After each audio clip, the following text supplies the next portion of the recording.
Voilà, le thème, c'est le lien, c'est la déconnexion, c'est comprendre les causes, avoir une perspective historique, et puis surtout peut-être, dans un deuxième temps, se projeter sur ce qui pourrait, au contraire, nous ramener ou nous permettre de retisser ou de tisser tout simplement des liens avec le vivant. Donc je suis très content d'avoir ces deux intervenants, parce que je trouve qu'ils sont très complémentaires dans leur approche, à la fois un sachant du monde de la nature, ornithologue, et puis un historien qui va peut-être nous permettre de prendre du recul et de mieux comprendre d'où l'on vient pour comprendre, essayer de voir où l'on peut aller. Et on va commencer avec toi, Grégory, si tu veux bien. Et j'avais une première question qui est, tu es historien de l'environnement, c'est comme ça qu'on dit, et ça veut dire quoi déjà, historien de l'environnement? Parce qu'il n'y en a pas beaucoup des historiens de l'environnement. Non, il n'y en a pas beaucoup. Pourtant, c'est un champ de recherche qui est ancien, qui date des années 1970, qui s'est créé aux États-Unis dans le cadre des mobilisations contre la guerre du Vietnam et la prise de conscience que l'impérialisme américain était aussi un impérialisme écologique. Et les manifestations pour les droits civiques, c'est-à-dire l'idée qu'il y avait une minorité pour qui il fallait lutter, dont il fallait faire les porte-paroles, qui étaient des non-humains. Et le fait que ce soit toujours quelque chose de nouveau en France, ça montre aussi que la reconnexion au vivant, ça prend du temps et que les institutions de savoir et d'enseignement ont une responsabilité dedans. C'est difficile de les faire changer. Alors, peut-être en un mot, juste pour définir, l'histoire de l'environnement, c'est assez simple. Ça consiste à repeupler notre histoire. C'est-à-dire que vous prenez un objet, un lieu, un événement, vous connaissez, vous dites, est-ce que je pourrais le raconter autrement si je mettais dans cette histoire des êtres non humains, des lapins, des loups, des rivières, des nuages, mais des vrais, pas juste des choses de carton-pâte qui seraient derrière nous comme un décor, mais qui bougent, qui se reproduisent, qui mangent, qui sont en interaction. Évidemment, ça donne quelque chose de tout à fait différent. J'ai écrit par exemple une histoire environnementale du château de Versailles et qui permet de se rendre compte, quand on visite le château de Versailles aujourd'hui, 10 millions de personnes le visitent chaque année, en fait on visite un lieu mort, c'est-à-dire qu'il y a un lieu qui n'est plus habité depuis la Révolution française et donc qui a perdu toutes ses connexions parce qu'il n'y a plus les loups, les lapins, les cerfs, les eaux qui débordaient, qui sentaient mauvais parce qu'elles étaient pleines d'excréments, les cheminées qui ronflaient avec du bois qui était coupé sur le domaine. Et bien évidemment, c'est un sépulcre dans ce cas-là. Et il permet peut-être d'admirer une nature formalisée, les fameux jardins, mais il ne permet certainement pas de se connecter ou de refaire des liens, de s'attacher. Merci Grégory. Alors, est-ce qu'on pourrait commencer? Alors évidemment, tu n'as pas 6 heures, donc c'est compliqué. Et pourtant, je te connais, tu pourrais parler pendant 6 heures du sujet. Mais est-ce que tu peux nous raconter l'histoire justement de notre connexion au vivant? Qu'est-ce qu'on peut dire dans une perspective historique? Merci Jérôme pour cette question. Une simplicité folle. Peut-être juste un principe de méthode déjà, c'est que évitons de recourir à des grands principes, dire c'est la faute du capitalisme, du colonialisme, etc. C'est pas dire qu'ils n'ont pas de responsabilité, mais à un moment, quand on prend des principes qui sont trop vastes, trop généraux, eh bien finalement on n'explique rien. Et à mon sens, n'expliquant rien, on perd les moyens d'action parce qu'on n'accroche pas sur des choses particulières et précises que l'on peut transformer. Alors peut-être en 3 arguments. Un premier, c'est que les sociétés européennes, occidentales, font partie des sociétés qui sont les moins connectées d'une certaine manière au vivant, parce qu'à la différence d'autres sociétés, les êtres non humains ne font pas partie de la famille. C'est le grand argument de Philippe Descola. Ne font pas partie de la famille, ne sont pas socialisés. Effectivement, on a des sociétés dans lesquelles les êtres non humains ont peut-être un corps comme nous, mais ils n'ont pas la même intériorité, ils n'ont pas la même affectivité selon nos conceptions. Néanmoins, on peut faire une deuxième distinction. Si on regarde du côté des pratiques, c'est-à-dire de tout un certain nombre de gestes, d'institutions, de médiation, eh bien, ces sociétés-là ont toute une manière de se relier au vivant, et ce sont des choses qui se sont défaites avec le temps. Et je prendrai 2 éléments. La première chose, c'est tout simplement le territoire. Quand vous vivez sur un territoire dont vous dépendez pour vous nourrir, pour vous chauffer, pour subsister, eh bien vous êtes par nature extrêmement relié. Vous êtes par nature extrêmement relié parce que vous dépendez des saisons, vous dépendez de la nature des sols, vous dépendez de la régénération du vivant. Et donc, en ce sens-là, d'ailleurs, vous êtes relié au vivant sans être un écologiste. Vous n'avez pas besoin d'un amour de la biodiversité pour savoir que si vous ne prenez pas soin des troupeaux, que si ces troupeaux sont en surnombre et pâturent de manière trop trop grande et que le couvert végétal s'effondre, eh bien, il va y avoir un certain nombre de modifications. Et il se trouve que ce rapport au ces territoires, il s'est défait progressivement, mais très lentement et de manière extrêmement graduelle. C'est-à-dire que si on prend nos sociétés simplement au lendemain de la Seconde Guerre mondiale, dans un certain nombre de territoires ruraux, il y avait encore une très forte connexion qui se faisait et une conscience des limites, des limites qui étaient fortes. Deuxième distinction, c'est la question des énergies fossiles. Les énergies fossiles, ce qu'elles ont, alors, les énergies fossiles, c'est assez paradoxal parce que les énergies fossiles sont au départ reliées au vivant. C'est une dégradation de matière végétale et d'organismes qui ont été à un moment vivants. Donc si on prend un temps très très long, les énergies fossiles, c'est du vivant. Simplement, lorsqu'il y a eu le débat sur le passage, fallait-il passer du bois au charbon, dans les années 1820-1830, l'idée de génie a été de définir les énergies fossiles comme un stock, et non pas comme du vivant, comme une sorte de stock, une sorte de grand magasin caché sous terre, dont il suffirait de trouver pour ouvrir les portes et y puiser sans limite. Et donc, ça a procédé conceptuellement une forme de déconnexion avec le vivant. Ce que permettent les énergies fossiles, c'est que ça permet de couper des liens organiques extrêmement forts, parce qu'on apporte une quantité d'énergie qui fait que l'on n'a plus besoin, on perd un certain nombre d'attachements. Je prends un exemple très simple. Vous prenez un troupeau, quand ce troupeau, vous avez juste l'énergie organique et l'énergie humaine pour en prendre soin, vous n'apportez pas de la nourriture de territoires lointains, vous ne pouvez pas le chauffer ni climatiser, vous ne pouvez pas les engins pour transporter des animaux, vous n'avez pas les moyens d'avoir, par les énergies fossiles, des engrais, des pesticides. Et donc, évidemment, vous êtes face à un ensemble qui est totalement relié constamment, à son paysage aussi, à son paysage, à ses eaux. Et ça s'est défait très progressivement et très, très lentement. Et je prendrai un dernier élément pour expliquer ça, c'est que quand on parle de la connexion des sociétés anciennes aux vivants, peut-être que le mot attachement serait plus fort, serait plus juste, parce qu'ils n'ont pas été connectés, c'est les sociétés qui ont été déconnectées qui utilisent ce mot-là.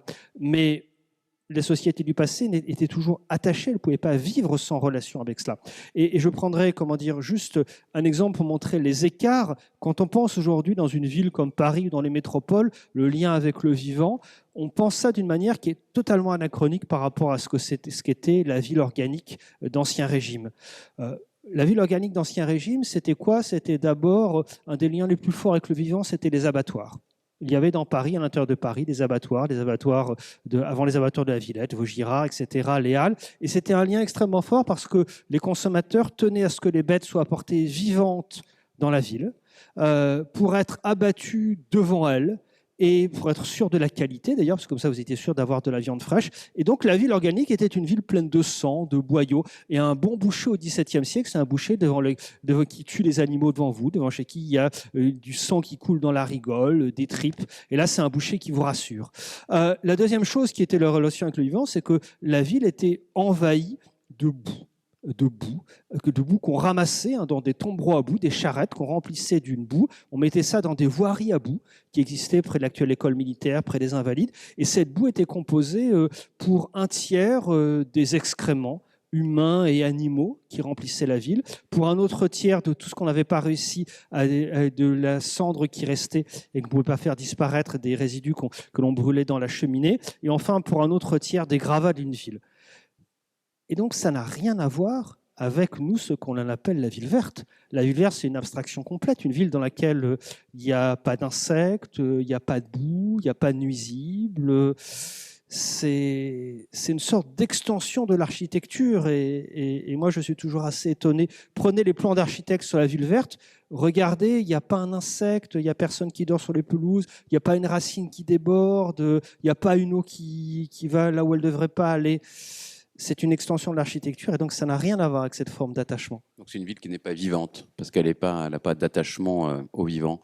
Est-ce qu'il y a eu quand même dans l'histoire des grandes phases, des grandes évolutions, des grands marqueurs, des temps où on a vu une évolution vraiment marquée de ce lien et de ce rapport au vivant? Est-ce que le 18e, par exemple, j'en sais rien, mais est-ce que le 18e, par exemple, pourrait être considéré comme le rationalisme, etc. Est-ce que Alors, ça a joué? Sur la question des lumières, c'est toujours, il faut toujours là aussi, je méfie l'explication Mais trop générale. C'est mauvais. C'est intéressant, en fait. L'histoire, elle n'est pas intéressante pour cerner les causes ou les origines de notre crise, mais elle est utile pour déplacer le curseur et regarder que la façon dont on pose les questions peut être formulée tout à fait autrement. Au XVIIIe siècle, vous avez deux grands modèles de rapport à la nature qui sont en compétition, le modèle de l'histoire naturelle et le modèle des mathématiques. La mathématisation du monde l'a emporté, on le sait, c'était l'idée de Galilée, transcrire la nature en langage mathématique. Mais néanmoins, il y avait un autre modèle qui était aussi puissant. Diderot pensait qu'il allait l'emporter sur les mathématiques. C'était le modèle de l'histoire naturelle, c'est-à-dire une explication du monde qui procédait par engendrement, comme une plante dont les fleurs ne sont pas contenues en puissance dans la tige, ni la tige dans la racine. Et donc un modèle tout à fait différent du savoir. Et donc il y avait cette compétition. Le moment de rupture, le passage du bois au charbon, c'est évidemment un premier moment de rupture. La grande accélération d'après 1915. Mais j'insiste parce qu'après on en viendra sur la question des solutions, c'est-à-dire pour chercher des micro-partages et des choses assez fines qui nous permettent d'agir. Parce qu'évidemment, si on dit c'est la faute du charbon, on voit bien qu'on n'y renonce pas assez facilement. Ça ne dépend pas de nous dans la salle, donc on se dit qu'est-ce qu'on va faire. Mais en revanche, on peut donner des exemples très précis et très concrets. Par exemple, les savoirs de la nature, très simplement. Combien de plantes est-on capable de nommer? Oui, même empiriquement. Oui, tout à fait. Regardez n'importe quel médecin au début du 19e siècle encore, il faisait des herbiers, il faisait de la géologie, il était dans des sociétés locales, il était capable de nommer un nombre de plantes et d'animaux extrêmement importants. Voilà, n'importe quelle personne, n'importe quel paysan même. Prenez les mots sont extrêmement intéressants. Les mots sont extrêmement intéressants pour nommer les animaux, pour nommer les sols. Par exemple, en breton, vous avez une douzaine de mots différents pour nommer une douzaine de sols différents. Le sol qui s'envole avec le vent, qu'il ne faut pas labourer, le sol qui est au bas de la vallée, qui va être rempli d'eau, qui va être trop lourd.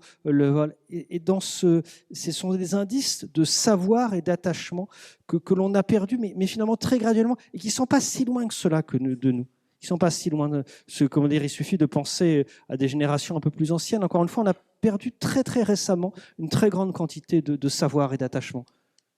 Et dernière petite question, est-ce qu'il y a par-delà l'histoire, ou si on mêle l'histoire et la géographie, des espaces, des lieux, des territoires où justement cette évolution ne s'est pas faite, ou de donner un exemple, selon toi, de ces territoires où cette relation d'attachement notamment a été conservée? Cette relation d'attachement, elle est dans les structures du paysage rural. Les structures du paysage rural, elles portent la trace. Mais ce qu'il faut bien voir, c'est que jusqu'à une date assez récente, ces structures du paysage agraire étaient encore très lisibles. Et là, elles s'effritent et elles s'érodent à toute vitesse. Vous avez vu, j'imagine, comme moi, les chiffres sur la question de l'arrachage des haies. C'est quand même assez étrange. Pensez à la façon dont plus on lance des alertes et plus on a des modifications qui s'accélèrent. C'est quand même tout à fait paradoxal. C'est tout à fait paradoxal parce que les choses se font à des échelles différentes et sont formulées de manière schizophrénique. Je prends un exemple, la question des haies. Vous prenez la statistique du fait des haies qui sont replantées. On replante des haies, effectivement. Mais ce sont des haies qui ne sont souvent pas vivantes. Ce sont des arbres qu'on plante le long des voies express, le long des autoroutes, où ils n'ont aucune fonctionnalité écologique. Et donc, pour le chiffre qui est le nombre d'arbres, ça ne veut rien dire. C'est absurde. Et d'ailleurs, pardon de le dire, si on pense à l'action des entreprises, les entreprises qui s'engagent à planter des arbres qui utilisent objectifs quantitatifs, c'est totalement stupide. Parce qu'un arbre, ça dépend de sa fonction. Si vous prenez un arbre qui est sur un talus d'une haie, eh bien, c'est du travail humain et du travail non humain en même temps. C'est une retenue de terre qui est travaillée, qui mélange des cailloux, de la terre, qui permet de lutter contre l'érosion. C'est la première fonction, de retenir le sol qui glisse, au lieu d'avoir des à la ramener. Ça permet d'abriter la biodiversité qui varie tous les 10 ou 20 cm d'étagement. C'est du bois, des arbres qu'on n'avait pas le droit de couper, mais on avait le droit de couper les branches. Quand le bois était rare, l'énergie était chère. Et donc, c'est quelque chose d'extrêmement complexe qui n'a rien à voir avec le fait d'un arbre plus un arbre plus un arbre. Oui. D'ailleurs, je crois qu'on coupe encore 25 000 km de haies par an, là où il faudrait en revigorer, ou on les appelait, 25 000 nouvelles. Donc on perd 50 000 en fait par an par rapport à la nécessité de plantation. Bon, c'est pas très, mais on va voir. On verra peut-être. On va se lancer dans des perspectives plus enthousiasmantes un peu plus tard. Alors toi, tu es ornithologue. Donc ça, je pense qu'on sait à peu près tout ce que c'est ici. Tu es aussi auteur. Pardon, oui, je t'en ai pas donné. Tu as beaucoup écrit notamment sur l'amnésie écologique. Ça veut dire quoi exactement? Alors, bon, ornithologue, quand même, vous savez ce que c'est. Ça vient de ornithos, oiseau, logos, la science. Donc, c'est une espèce de fou furieux qui étudie les oiseaux, pendant que d'autres font d'autres activités tout aussi intéressantes. Alors, oui, l'amnésie, je vais vous raconter rapidement 3 petites histoires qui vont vous situer un peu le problème. Quand j'étais tout jeune, je m'intéressais déjà aux oiseaux et je me promenais avec mon père ici dans la région, dans le nord du Vexin. Et je me souviens lui avoir dit dans la promenade, dis donc, il y a pas mal d'alouettes des champs. Si vous pouvez mettre une petite diapo de l'alouette des champs, comme ça les gens reconnaîtront ce qu'est l'alouette des champs. Et je lui disais, il y a pas mal d'alouettes des champs qui chantent. Et je ne sais pas, j'avais dû en compter 5. Et mon père me dit, oh, il y en a plus, parce que quand j'étais jeune, moi j'en comptais beaucoup plus, sans me donner le chiffre. Voilà l'alouette qui apparaît. Et alors, ce qui est amusant, c'est que quelques années plus tard, enfin un certain nombre d'années plus tard, je me suis promené dans cette même région avec mes enfants. Et je leur disais, il n'y a plus d'alouettes. C'est-à-dire que j'en avais compté à peu près 2 ou 3, là où j'en avais compté 5 ou 6 quand j'étais jeune. Et mes enfants me disaient, mais si, puisqu'on vient d'en entendre 2, 3, donc il y a toujours des alouettes. Première histoire. Deuxième histoire, j'ai une autre passion, ce sont les vaches. Donc j'ai écrit des bouquins sur les vaches, et notamment un bouquin sur les races de vaches de France. Et un jour, je rencontre un ingénieur agronome, franc-comtois, très important, et fils de paysan lui-même, et petit-fils de paysan. Je me frotte les mains parce que j'étais intéressé par une race de vaches qui s'appelle la Fémeline, et qui était originaire de Haute-Saône, et qui a disparu dans les années 30-40. Et je lui dis, tiens, puisque tu es franc-comtois et que tes ancêtres et tes parents étaient agriculteurs, tu as sûrement entendu parler de la Fémeline. Il me répond, la quoi? Et visiblement, il ne connaissait pas cette race de vache. Donc j'étais très, très, très surpris. Et en fait, la réalité, c'est que son grand-père devait sûrement avoir entendu parler de cette race, qui n'était pas une race extraordinaire et qui avait disparu au profit d'autres. Mais ce grand-père avait probablement dû se garder d'en parler à son fils, évidemment, lequel n'avait évidemment rien dit à son propre fils. La troisième histoire, rapide, c'est l'histoire du Beidji. Alors le Beidji, c'est en fait un dauphin du Yangtze. Enfin, c'était un dauphin du Yangtze parce qu'il a disparu en 2006. Et en 2008, 2 ans après sa disparition officielle, une équipe d'Anglais de scientifiques sont allés rencontrer les pêcheurs du coin pour interroger sur le Beidji. Alors là, ils sont tombés de l'armoire parce qu'ils se sont aperçus qu'en fait, 70% des pêcheurs de moins de 40 ans ou qui s'étaient mis à la pêche qu'en 1995 n'avaient jamais entendu parler du Beidji. Et or, le Beidji, c'était donc ce fameux dauphin qui a disparu et qui avait une place très, très importante dans la mémoire collective des gens, dans la mythologie. Et en fait, quelques années juste après sa disparition, eh bien, la plupart des gens avaient totalement oublié l'existence de cette espèce symbolique. Voilà quelques petites histoires. Alors, qu'est-ce que ça veut dire que ces histoires, qu'est-ce qu'elles ont en commun? Elles ont en commun un nom très barbare qui est le syndrome de la référence changeante. Alors, qu'est-ce que c'est ça? En fait, c'est tout simplement un ichtyologue. Alors, un ichtyologue, c'est un scientifique. Ça, je ne connais pas, c'est un ichtyologue. Alors, l'ichtyologue, c'est un gars qui ne s'intéresse pas aux oiseaux, mais aux poissons. Et ce monsieur s'appelle Monsieur Poli, qui est un Français qui travaille aux États-Unis, et en fait, qui a été le premier à définir ça à partir des gens qui pêchaient, des pêcheurs. En fait, il s'est aperçu d'une chose assez insidieuse. Il s'est aperçu que l'évaluation du stock de poissons par un chercheur se faisait sur la base des stocks que ce chercheur observait au début de son travail. Donc voilà. Donc c'était la base pour lui pour évaluer les changements quantitatifs et qualitatifs de ces stocks de poissons. C'était dans le Pacifique. Le seul souci, c'est que la génération suivante, il y avait de nouveaux chercheurs qui, évidemment, se trouvaient face à des stocks qui avaient été modifiés, mais qui prenaient comme référence, tout simplement, l'année à partir de laquelle ils travaillaient, c'est-à-dire le temps T+1, qui leur servait, évidemment, de référence pour évaluer la gestion de stocks de poissons. Et donc, la conséquence, c'est que, évidemment, les tendances, la gestion de ces stocks avait été complètement ignorée sur le long terme. Et en fait, donc, on ne considérait plus la richesse initiale plus près, on ne considérait plus la richesse initiale de ce système, comme par exemple la surpêche, mais tout simplement ce que l'on voyait à ce moment-là. Et cette dérive était très délétère, parce qu'en fait, qu'est-ce qui se produisait? Qu'est-ce qui s'est produit? C'est en fait une accommodation graduelle de cette lente diminution, la disparition des stocks de poissons sans qu'on en prenne réellement conscience. Il faut que je mange le micro. Ici, comme voilà, d'accord. Et donc, en fait, qu'est-ce qui se passe? C'est que c'est une sorte de sélectivité de la mémoire qui va faire en sorte que si on n'y prend garde, on va s'accommoder parfaitement de la perte du vivant, en toute bonne foi, sans en prendre conscience. Et ça, c'est au fil du temps, au fil des générations de chercheurs, dans le cas des poissons, c'est en fait un déplacement insidieux de cette référence initiale qui va donc conduire à une réduction progressive de notre vision de l'état de santé du vivant dans le monde.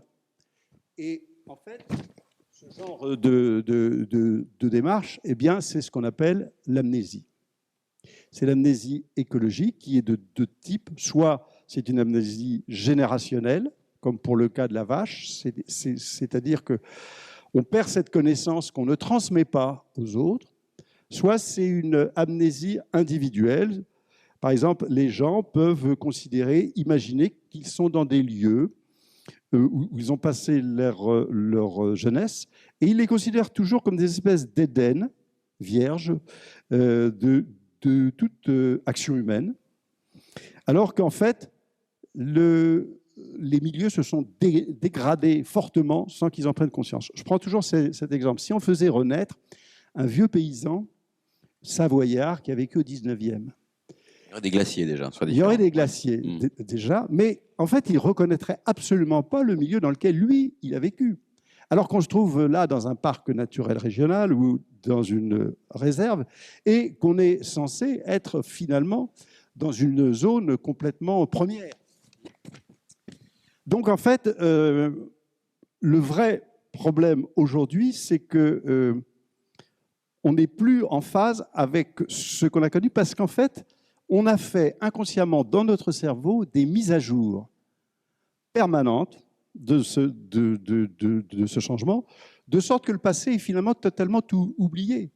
Si j'en reviens à l'amnésie personnelle, quand vous revenez dans votre campagne que vous avez connue dans votre jeunesse, vous allez y voir encore des papillons, peut-être des hirondelles. Moins qu'avant, hein. C'est clair. Vous allez les voir, et en fait, vous ne prendrez peut-être pas conscience que ces populations ont effectivement, comme tu le dis, chuté de 80%. Donc on a toujours cette vision statique qui est l'amnésie personnelle. Et puis vos enfants ou vos petits-enfants, ils ne verront même pas les hirondelles. Donc eux, de toute façon, ils ne se préoccuperont pas du problème. Et là, on rentre dans l'amnésie intergénérationnelle ou générationnelle qui fait que nous n'aurons pas, la faculté de leur expliquer qu'il n'y en avait plus. Puisque de toute façon, c'est un processus d'habituation, si on peut dire ça, progressive et à travers les générations. Exactement. Et alors, du coup, je me permets de rebondir sur ton propos, parce que évidemment, cet état de fait peut avoir une conséquence qui est assez connue, qui est évidemment l'éco-anxiété. Encore faut-il évidemment être conscient de ce qui se passe. Et puis, il y a un autre phénomène qui concerne peut-être plutôt les anciennes générations comme nous, qui est la solastalgie. Est-ce que tu pourrais nous en dire Oui. quelques mots de ces deux phénomènes qui ne sont pas vraiment les mêmes? Qui ne sont pas les mêmes, mais en fait, l'amnésie dont je viens de vous parler fait un peu le lit de la solastalgie. Alors la solastalgie, je vais vous expliquer dans un instant ce que c'est. Mais si on reprend l'exemple de notre Savoyard, Appelons les Gérard, par exemple. Gérard, Donnons-lui voilà. un prénom. Et si on était avec lui, qu'est-ce qu'on voit dans ce paysage? On voit un ciel qui est bleu, il n'y a pas de problème. Les forêts sont toujours vertes. Les prairies aussi sont vertes, les labours sont marrons et certaines prairies sont piquetées de couleurs. Donc en fait, on est dans un très joli paysage, c'est une réserve, mais on a oublié quelque chose qui est essentiel. C'est que dans ce milieu-là, les papillons ont disparu, les oiseaux ont disparu à 35%, les insectes, d'une manière générale, à 80%. Les plantes qui étaient autrefois communes ont disparu.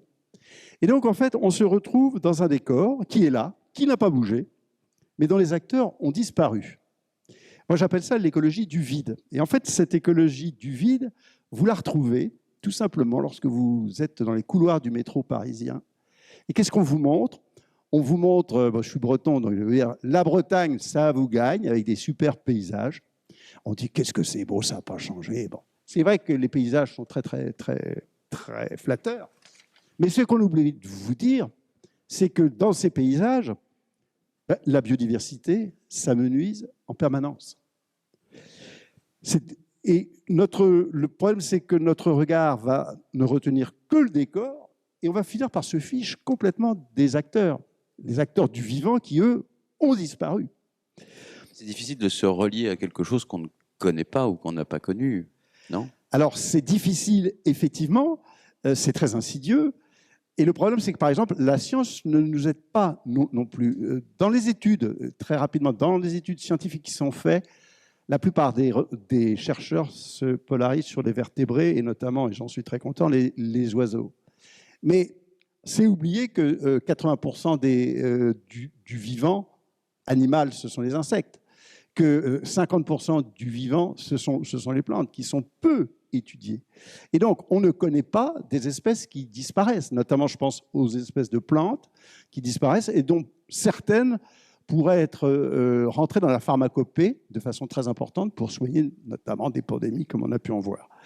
Donc, c'est difficile de laisser 80% du vivant, mais tout ça, ça nous amène en fait à quelque chose d'assez particulier qui est la solastalgie. Alors la solastalgie, c'est un nom un peu barbare qui a été inventé par un philosophe australien qui s'appelle Glenn Albrecht, qui a notamment travaillé sur les aborigènes d'Australie, qui en fait ne reconnaissaient pas les endroits qu'ils avaient été obligés de quitter à la suite de sécheresse et qui, revenant sur leur terre, étaient pris vraiment d'anxiété, de dépression, voire de suicide, parce qu'ils ne retrouvent... C'est le AMV sur place, en fait. Hein, voilà. D'accord. Voilà. Mal-être sur place. Alors, ce mot, bon, je ne vais pas rentrer dans le détail, c'est composé de soleil, qui veut dire le réconfort et la consolation, et de algie, qui est la douleur. L'auteur a joué, en fait, sur ce terme et son contraire. Et puis, ça ne vous aura pas échappé que solastalgie, ça rappelle la nostalgie. Et en fait, pour faire très simple, la solastalgie, c'est quand on prend conscience, encore faut-il prendre conscience, de l'endroit que l'on habitait autrefois ou dans lequel on a vécu et qu'on ne reconnaît pas. Pour prendre une image très simple, lorsque vous partez en voyage, longtemps, dans un pays étranger, au bout d'un certain temps, vous avez envie de rentrer, hein, vous avez envie de remanger un steak ou du camembert. Vous avez un peu le mal du pays, vous avez quitté le pays et vous avez envie de le retrouver. La solastalgie, c'est le sentiment où vous n'avez pas bougé, vous êtes dans le même endroit, ce n'est pas vous qui avez quitté le pays, mais c'est le pays qui vous a quitté. Il vous a quitté parce qu'il n'est plus en capacité de vous offrir ce que vous avez connu. Et lorsque vous en prenez conscience, vous êtes fatalement envahi de sentiments. Parce qu'en fait, ce milieu que vous avez connu, vous avez aimé, finalement, vous devient hostile. Vous avez joué au bord d'une mare, vous jouiez avec vos copains ou vos cousins-cousines dans des bois, et puis vous vous apercevez qu'il y a un lotissement. Ça fait quand même... C'est douloureux. Et en fait, et je m'arrêterai là, ce sentiment peut naître ce qu'on appelle le fameux sentiment d'éco-anxiété, qui, je dirais, est finalement la troisième étape qui nous mène à ce que nous sommes là aujourd'hui. On verra peut-être tout à l'heure qu'il y a certaines façons de réagir à tout ça. Merci. Grégory, est-ce que l'historien qui est en toi a une réaction particulière, je dirais, sur cette question de la solastalgie? Qu'est-ce que ça peut évoquer à toi, ce sentiment-là, ce phénomène-là? Je ne sais pas comment le dire. Ouais. Alors, moi, comme historien, je travaille sur les traces, je travaille sur les traces, je travaille sur les archives. Et en ce sens-là, même un paysage, même un lieu qu'on a l'impression d'avoir perdu, on ne le sent plus chez soi, il est très facile de le repeupler. Il suffit de gratter, il suffit de faire ressurgir. Et puis, il y a quelque chose, c'est qu'il y a une spécificité du vivant ou de la biodiversité par rapport à d'autres sujets. Ce n'est pas exactement la même chose que le climat ou que les sols, c'est qu'on est face à des êtres qui ont une forme d'agentivité. C'est-à-dire qu'il y a une régénération qui peut être extrêmement rapide. D'ailleurs, la preuve, c'est qu'un certain nombre de sites militaires, d'anciens sites militaires ou de sites de guerre sont aujourd'hui des réservoirs de biodiversité. Oui, et dans l'histoire qu'on raconte, on a toujours tendance à penser à ce que je disais sur la définition de l'histoire environnementale, on a toujours ce travers de raconter l'histoire comme si on était les seuls acteurs et que le reste était immobile, et sans prendre en compte ces forces-là et ces capacités de régénération. Oui, il y avait un reportage hier, pour rebondir sur ce que tu dis sur France Inter, sur la zone démilitarisée entre la Corée du Nord et la Corée du Sud, qui est devenue une réserve du vivant. Voilà. Et il y a beaucoup d'espèces qui étaient menacées, qui Voilà. ont dû se réfugier. Donc, comme Exactement. quoi, il faut se slalomer entre les mines, Voilà. mais enfin, il y a quelques Voilà. espèces qui Alors, trouvaient ce qui ne veut refuge. pas dire que tout lieu détruit peut être repeuplé de la même manière à l'infini, mais c'est quelque chose de complexe. Il y a des travaux très récents qui montrent que si l'on compare un champ pratiqué en monoculture, de la Beauce, et puis une route abandonnée ou une zone commerciale abandonnée, il y a plus de vie. Dans la zone commerciale abandonnée, dans la route abandonnée, c'est-à-dire que si on craque le bitume, eh bien, il y a des potentialités de vie qui, par contre, ont totalement disparu des champs qui sont soumis à la monoculture et à une chimie intensive. La chimie, oui. Et donc, c'est souvent contre-intuitif aussi, la question de ces forces-là. C'est aussi ce qui est aussi contre-intuitif, c'est-à-dire, est-ce que c'est une force des non-humains tout seuls, sans humains, ou est-ce que c'est une force d'une histoire commune et conjointe? Est-ce que, par exemple, et c'est une question que je peux poser à mon tour à Philippe, est-ce que la complexité des écosystèmes, un écosystème est-il plus complexe lorsqu'il n'y a pas d'être humain à l'intérieur, ou est-ce lorsqu'à un moment, il y a eu des êtres humains qui, par leur action, qui par leur travail, qui par leur modification, qui par ce dialogue, qui dans un certain nombre de cas est pure prédation, extractivisme, est totalement destructeur, mais dans d'autres cas ne l'est pas forcément. C'est l'exemple des vaches. Les vaches, c'est une histoire commune, c'est une histoire de manipulation génétique, c'est une histoire de sélection, mais qui n'est pas tout à fait la monoculture absolue, ou quand une espèce l'emporte sur cette diversité des espèces qui existaient. Alors là, l'humain. Alors, en écologie, quand je dis écologie, c'est la science. On n'a jamais une réponse, c'est un peu comme en médecine d'ailleurs, on n'a jamais une réponse unique, et c'est toujours des causes multifactorielles qui provoquent un état particulier. Alors c'est vrai que je suis d'accord sur le fait que, par exemple, on sait très bien que le défrichement des forêts au Moyen-Âge a ouvert des milieux et a probablement, enfin sûrement même, contribué largement à l'accroissement de la biodiversité. C'est-à-dire qu'en fait, ces milieux ouverts ont été colonisés par des espèces qui étaient très cantonnées à quelques milieux ouverts. Et je parlais de l'alouette, on sait pertinemment que les espèces de milieux agricoles ont largement bénéficié du défrichement. Je voudrais juste quand même ajouter une petite réserve à ce qu'a dit Quentin. C'est par rapport, effectivement, la nature se régénère. La nature est bonne fille et on est souvent surpris de voir comment, sur des milieux qui ont été très abîmés, elle peut se régénérer. Sauf que il y a quand même un point, c'est que la résilience de la nature, comme toute résilience, elle a des limites. Et il y a des points de bascule. Je prends toujours l'exemple du pigeon migrateur aux États-Unis. Le pigeon migrateur aux États-Unis, dans les années 1830-40, le naturaliste Audubon disait que ces migrations étaient tellement extraordinaires qu'elles pouvaient obscurcir le ciel pendant plusieurs jours. Et c'est vrai qu'il y avait des dizaines de milliards de pigeons migrateurs. Le dernier pigeon Dizaines de milliards. Des dizaines de milliards. C'était incroyable. C'était l'espèce la plus abondante, probablement, d'oiseaux au monde. Eh bien, dites-vous que le dernier pigeon migrateur est mort aux eaux de Cincinnati en 1914. Là, tu nous plombes définitivement la soirée. Là, je te remercie. Ouais. Tout simplement parce qu'il a été chassé. Et en fait, il y a un moment, parce que c'est une espèce qui était très coloniale, il y a un moment, vers les années 1860-70, il en restait des millions, mais il n'en restait pas assez pour que le stimulus de la reproduction puisse se faire. Donc les oiseaux se retrouvaient au printemps, pourtant par dizaines de milliers, mais il n'y avait pas assez d'oiseaux pour qu'ils puissent se reproduire. Et en 30 ans, l'espèce a totalement disparu. Donc ce que je veux dire, c'est que les Anglais qui appellent le tipping point, le point de bascule, ça, de toute façon, ça veut dire quoi? Ça veut dire que quand une espèce disparaît de la planète, il n'y a quand même aucune chance qu'elle réapparaisse. Donc effectivement, il y a, et c'est la force de la biodiversité, il y a des ajouts, il y a des retraits, il y a des gains, il y a des pertes, mais il ne faut jamais oublier que ces gains se font souvent au détriment d'espèces très communes, très banales, et que les espèces spécialisées, celles qui font la richesse de la biodiversité, sont les premières victimes. Et il y a notamment, par exemple, toutes les espèces qui sont réintroduites ou introduites accidentellement, je pense notamment aux plantes, qui peuvent effectivement donner l'impression d'une biodiversité riche. Les écrevisses. Les écrevisses, entre autres. Vilaines écrevisses américaines. Et plein de plantes. Et on retrouve une biodiversité, mais qui n'est pas une biodiversité suffisamment solide, puisqu'on sait qu'en fait, la force des écosystèmes contre l'action humaine, c'est la force des espèces.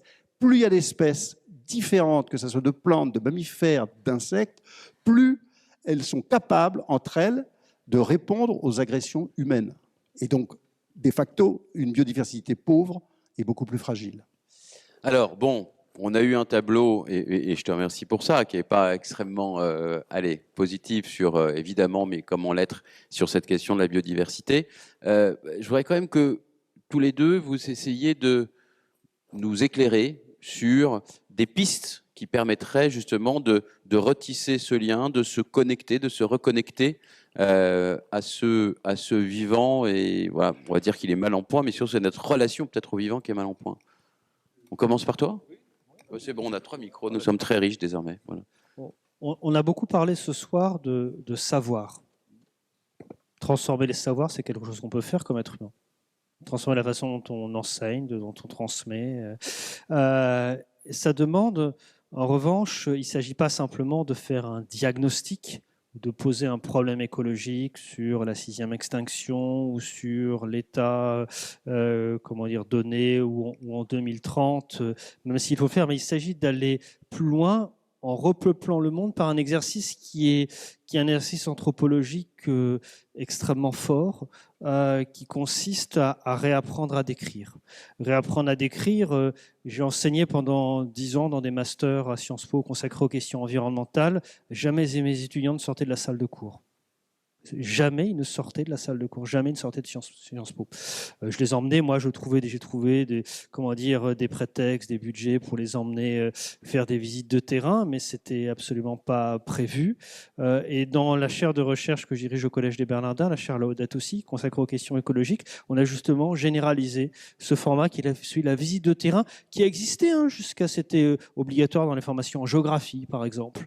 On va sur le terrain, on passe 5 jours et on apprend à décrire, on rencontre les acteurs, et c'est un exercice qui fait du bien et qui réarme. Mais on peut aller plus loin. Au Bernardin, on a mis en place quelque chose qui développe une idée qu'avait eu Bruno Latour, c'était ces ateliers d'autodescription, parce qu'il a appelé les ateliers d'autodescription, il y a une partie qui est faite par le collectif Ou Atterrir et une partie qui est faite au Collège des Bernardins, et qui arrive maintenant à avoir une méthodologie qui est extrêmement rigoureuse et vraiment par étapes, et qui consiste d'abord à apprendre à décrire, à redécouvrir les liens avec tous les êtres auxquels nous sommes attachés et liens qui ont été invisibilisés. C'est pas simplement notre chat qu'on aime bien, mais l'eau qu'on boit, d'où vient ce que l'on mange, d'où vient l'énergie. Ça fait ressurgir tout un territoire invisible qui est à la fois proche, mais aussi lointain. Et il se trouve que lorsque l'on prend des décisions, que l'on conduit sa vie, eh bien, on ne prend pas en compte ceci. Et donc, dans ces ateliers, il y a un moment, après cet exercice de description, il y a un moment très important qui s'appelle la boussole, où une fois qu'on a repeuplé ce monde par cet exercice de description, eh bien, on dit comment on veut s'orienter, comment on fait des choix avec tout un tas d'êtres auxquels on est allié. Et évidemment, ça change beaucoup de choses. Mais il me semblait qu'avant, c'était cette transmission-description, elle se faisait beaucoup dans la sphère privée. Moi, c'était ma grand-mère qui a eu ce rôle-là. Et donc ça aussi, ça a une explication. Comment faire revigorer cette chose-là. Enfin, je ne sais pas si c'est possible d'ailleurs. Mais... Elle se faisait beaucoup dans la sphère privée, tout à fait. Hein. En Europe, les êtres non humains ne font pas partie de la famille, mais en revanche, il y a des formes de socialisation extrêmement poussées, humain non humain, et tu en donnes un exemple, mais même aussi dans le contenu des savoirs. Comparer un livre de géographie de la France des années jusqu'aux années 1960 et un livre de géographie aujourd'hui. Vous verrez qu'on est passé d'une géographie qui est la description de la diversité des lieux et des provinces de la France, avec un côté totalement ringard au bout d'un moment, effectivement, il faut bien l'avouer, mais à une géographie, la mondialisation économique, qui est faite par flux et par pôle, qui est celle que l'on enseigne depuis les années 1980 à tout le monde, dans laquelle il y a pas de vivant. Il n'y a pas de sol, il n'y a pas de climat, donc évidemment, ça désarme très très fortement. Et donc, là où je suis tout à fait d'accord avec toi, c'est que les liens, les formes d'attachement familiaux, privés, s'étant défaits, eh bien, il faut inventer de nouvelles formes de socialisation. Passer l'été à la campagne, on partait en colonie de vacances aussi. Voilà un truc qui a disparu. On va commencer à Paris, les colonies de vacances. Et bien. Aujourd'hui, les résidences secondaires n'ont pas disparu, mais elles sont occupées d'une manière tout à fait différente par des urbains qui arrivent et qui ne veulent plus entendre le bruit d'un âne, qui ne veulent plus entendre le bruit d'un tracteur, qui ne veulent plus d'un coq. Voilà. Et là aussi, il y a des mutations, mais une fois qu'on a trouvé, la leçon, c'est une fois qu'on a trouvé quelque chose, une sorte de truchement concret, on peut agir, on peut transformer les choses. Merci. Même question pour toi. Comment alors, donne-nous la réponse, fais-nous vibrer. Alors, je vais essayer. Moi, dans le prolongement de ce qu'a dit Quentin, mais en étant très pragmatique, je pense d'abord que quand on sait nommer une plante, quand on sait nommer un oiseau, un insecte, on va rentrer dans son intimité. Et quand on rentre dans l'intimité, ne serait-ce que dire c'est une mésange bleue, c'est un colambole, c'est un lys martagon, eh ben, un quoi parce que je connais pas ça. Un lys martagon, une très belle plante orange de montagne. Dès qu'on nomme, on est au plus près de l'espèce. Et moi, je pense que la seule façon réelle de se reconnecter au vivant, la seule façon de prendre conscience de l'importance de notre biodiversité et devenir à notre tour ce que j'appellerais des biodivacteurs, c'est-à-dire vraiment des acteurs de la biodiversité, c'est tout simplement de renouer avec le vivant de façon très simple. Alors, on a pu rigoler des gens qui enlaçaient les arbres. Bon, moi, j'ai rien contre les bains d'arbres, c'est sûrement quelque chose. Mais ne serait-ce que aller passer une nuit dehors, seul, dans une forêt, pour essayer d'analyser nos peurs, essayer d'écouter, même si on ne sait pas mettre un nom à tous les bruits, les craquements, les ululements, les cris, les chants nocturnes. C'est déjà une expérience extraordinaire. Rester au petit matin pour être témoin du chorus des oiseaux à l'aube. Faire une méditation tout simplement en bordure de rivière, essayer de regarder s'il y a des poissons. C'est des choses toutes bêtes. Mais je peux vous assurer qu'au bout d'un certain temps, on a une approche de la nature, une conscientisation de son importance qui fait qu'on en sort complètement changé. Pour moi, c'est comme certaines personnes qui vont faire des retraites, pas forcément religieuses, mais spirituelles, et qui vont revenir ressourcées. Eh bien, quand on fait ces choses toutes bêtes, on revient ressourcé et on revient vraiment avec une capacité d'analyse totalement différente. Je peux vous le dire parce que je l'ai vécu et on n'a pas du tout la même vision. Vous voyez, c'est vraiment du concret, c'est de prendre des instants de guetter les instants de vie en étant silencieux, en cessant d'être homo sapiens en haut de sa pyramide, d'autant que le jour où elle s'effondrera, c'est comme nous qui tomberons du plus haut, mais d'être justement, de se mettre en fait en communion avec cette nature. Et je crois que c'est quelque chose qui est vraiment, c'est déjà, alors c'est pas comme ça qu'on va changer le monde, mais c'est comme ça qu'on peut déjà commencer à se changer nous-mêmes, et c'est déjà un pas quand même. Première étape. Alors ce soir, je propose qu'on aille tous dormir sur les toits de l'Académie du Climat, comme Sylvain Tesson, mais l'histoire peut parfois se terminer très mal, donc je ne sais pas si on fera ça. Est-ce que l'on peut... on va prendre 2-3 questions avant de passer au temps d'après. Donc, qui a des questions à nos deux formidables intervenants? Oui. Vous disiez tout à l'heure qu'on avait une connexion au vivant qui était beaucoup plus marquée avant la Seconde Guerre mondiale, et je me demandais en fait comment est-ce que vous mesuriez cette connexion au vivant et sur quoi vous vous basez pour attester ça? Alors, je ne prends pas comme critère la conscience environnementale, ni l'amour de la nature. Ce qui est assez paradoxal, mais en fait, la conscience environnementale et l'amour de la nature, elle naît de la déconnexion. Si on était tous restés connectés, on n'aurait pas besoin de se réunir ici et discuter de comment se reconnecter, ou est-ce qu'on aime le vivant, ou comment faire pour qu'on aime plus la biodiversité. Et je dirais même que paradoxalement, ça a bien été dit tout à l'heure par Philippe pour la question du décalage chronologique. Un problème écologique, c'est souvent un décalage temporel entre la naissance d'une nouvelle configuration matérielle, écologique, et puis la prise de conscience de celle-ci. Et puis, pour chérir la nature, il faut d'abord l'avoir détruite. Et ça, c'est assez paradoxal. Donc, je mets de ce côté ce critère-là. Qu'est-ce qu'on peut prendre? Eh bien, on peut prendre tout simplement, par exemple, l'origine locale de l'alimentation. On peut prendre le pourcentage d'énergie qui était non fossile, la mobilité. Et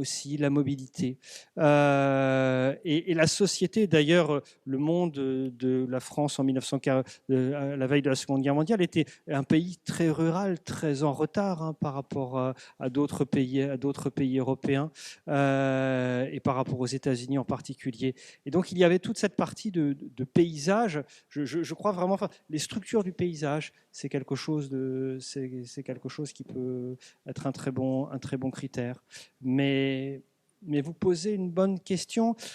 L'histoire environnementale, elle est encore une discipline assez jeune, et je crois qu'à un moment, il faudrait qu'on arrive à écrire cette histoire générale avec ses césures, sa nouvelle chronologie, avec ses nouveaux indicateurs, et qui ne soient pas simplement des indicateurs quantitatif de destruction de la nature ou de production de plastique ou du nombre de voitures. C'est assez facile à compter.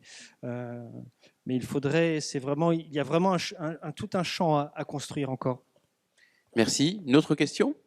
Donc, tout à l'heure, vous mentionnez, donc pas vous, votre collègue, vous mentionnez qu'il y avait un point de rupture en fait pour toutes les espèces à partir duquel on ne pourrait plus préserver l'espèce, et que même si, par exemple, pour l'exemple des pigeons, même s'il y avait encore assez d'individus, elles n'arrivaient plus à se reproduire, et que quand une espèce disparaît, elle ne reviendra pas.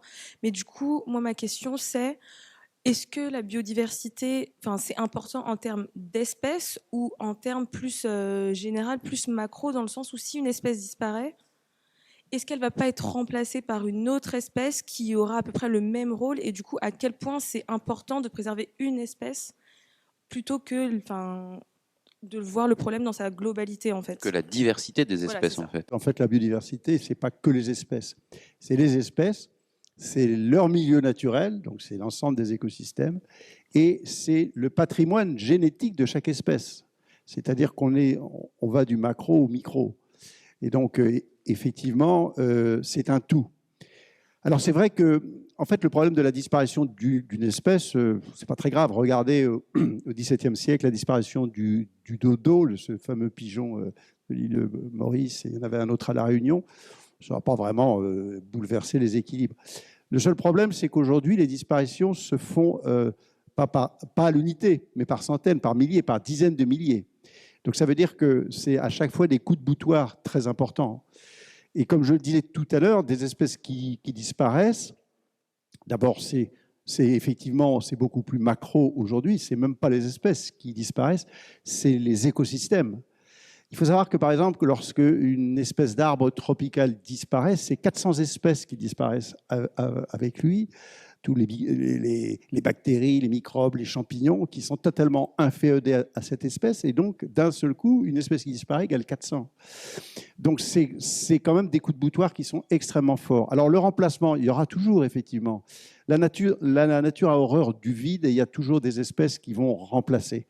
Le problème, c'est que c'est souvent des espèces opportunistes, généralistes, qui sont des espèces qui, effectivement, vont occuper des niches écologiques nombreuses et qui, comme je le disais tout à l'heure, vont contribuer à l'appauvrissement global. Donc, effectivement, en termes de nombre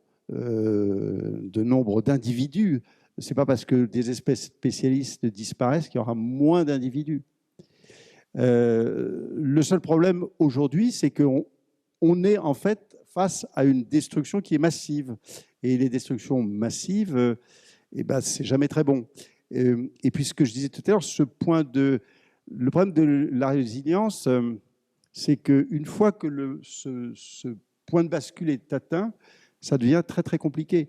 On fait toujours une courbe qui montre qu'en fait, par exemple, dans la disparition d'une espèce, voilà, et puis il y a un point où, pof, en quelques années, en fait... Un point d'inflexion. Voilà, un point d'inflexion où en quelques années, l'espèce va passer de 1000 à 100, mais de 100 à 0. Elle est passée de 1000 à 100 en 2 siècles et de 100 à 0 en 5 ans. C'est un peu, excusez-moi pour l'image, parce que je trouve que j'ai aussi une formation médicale, c'est un peu comme une tumeur. On sait qu'il y a un temps de latence très long, et puis d'un seul coup, pour des raisons X ou Y, cette tumeur va exploser, et ça va être exponentiel. Et la perte de la diversité spécifique, c'est exactement la même chose dans l'autre sens. Donc, effectivement, oui, en soi, la disparition d'une espèce n'est pas grave. Ce qui est important, c'est quand c'est un écosystème complet qui est touché, parce que ça ne touche pas une, mais 10, 100 ou 1000 espèces. Et leur interrelation, parce que la biodiversité, c'est des interrelations entre les puisque espèces c'est la définition même de la biodiversité, c'est l'interrelation entre individus, gènes et milieux et écosystèmes.